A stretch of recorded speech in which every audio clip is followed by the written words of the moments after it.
Have you ever felt like your emotions were invalid? Like you had to explain why you felt a certain way, even to yourself? We're often told emotional expression is a strength, but what happens when that expression feels wrong? This isn't about blaming anyone. It's about understanding the deeply ingrained cognitive strategies, the mechanisms that women often use to navigate societal expectations, family pressures, and internal conflicts. These aren't conscious lies. They are complex, often subconscious, attempts at self-preservation. We'll delve into 7 common rationalization lines and uncover the surprisingly subtle ways these patterns shape identity and impact relationships, revealing a hidden architecture of emotional control. It's important to understand that these rationalizations aren't about being manipulative. They often stem from a need for self-protection, a way to maintain a sense of control in situations where feeling vulnerable is perceived as a weakness. Societal conditioning plays a huge role here. From a young age, many women are taught to prioritize the needs of others, to be agreeable, and to suppress emotions that might be seen as disruptive or negative. This creates an internal conflict, a tension between wanting to be authentic and feeling the pressure to conform. Let's look at some of these common patterns. First, there's the minimization. This is downplaying the significance of one's own feelings. For example, a woman might say, "I'm not really upset. It's just a little thing," even when she's feeling deeply hurt. Paraphrase what you've heard to ensure you understand.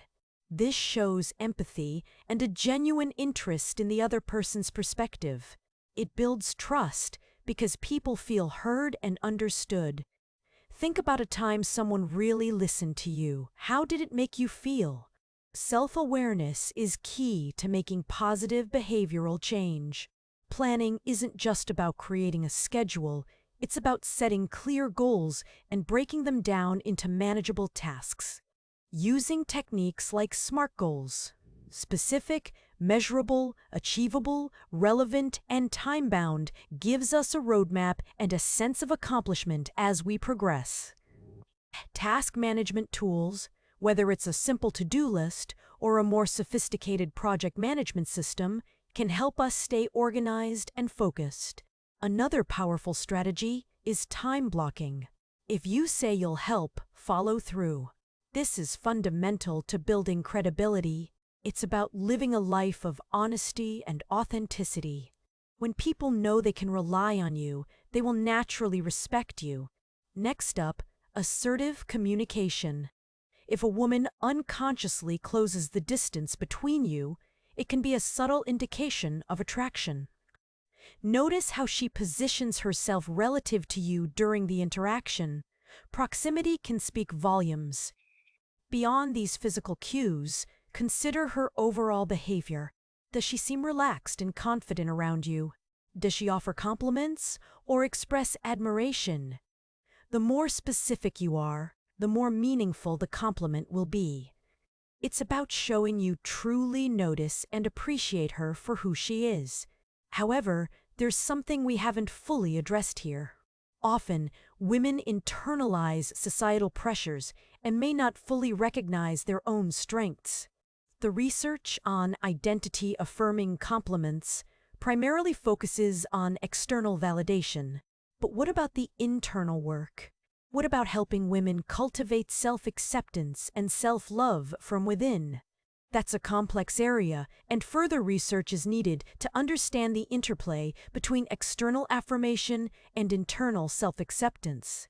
We also didn't touch upon the nuances of cultural differences and how expressions of affirmation can vary across different backgrounds. This is a whole other layer to explore when thinking about how to best support and uplift the women in our lives.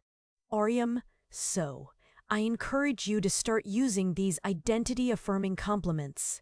You'll be surprised at the positive impact they can have. Remember, genuine appreciation is a powerful gift.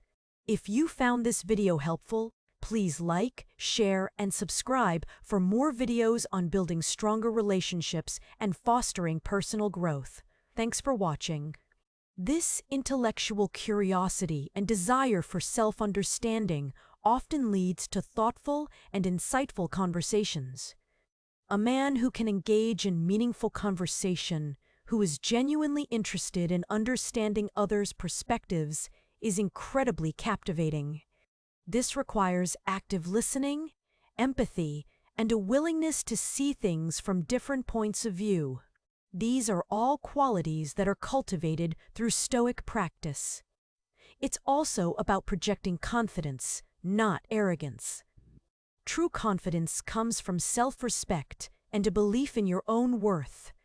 It's not about boasting or seeking external validation. It's about being comfortable in your own skin. This self-assuredness, coupled with humility, creates a magnetic presence. A man who is self-possessed, who is comfortable with his own thoughts and feelings, is someone who commands respect. This is not about being unwavering or unyielding. It is about having a steadfast resolve and an unwavering spirit in the face of adversity. Remember, this isn't about a quick fix. It's about a lifelong journey of self-improvement.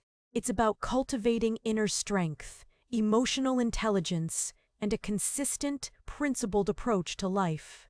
It's about being the best version of yourself, not for anyone else, but for yourself. And that, in itself, is incredibly attractive. The power of Stoicism isn't about dominating or controlling. It's about fostering harmonious interactions built on respect, understanding, and shared values. It is about genuine and authentic connection, a deep intellectual and emotional resonance. It's about finding inner peace and strength, a quiet confidence that shines from within. However, the application of Stoic principles in modern dating, particularly within diverse cultural contexts, remains an evolving area. While the core tenets of virtue and self-control are universally appealing, the ways in which they are expressed and perceived can vary significantly. Additionally, the subtle nuances of emotional expression and communication across different cultures can present unique challenges to applying Stoic wisdom. Further exploration into navigating these cultural complexities and understanding the interplay between Stoicism and modern relationship dynamics is an ongoing process. If you found this insightful, please like, share, and subscribe for more videos on personal growth and philosophy. We'll continue to explore ideas that can help you live a more fulfilling and meaningful life. Consider exploring the resources mentioned in the video for further study. Remember, the journey of self-improvement is a marathon, not a sprint. Be patient with yourself. Stay committed to your values, and focus on cultivating the inner strength that truly matters. Thank you for watching.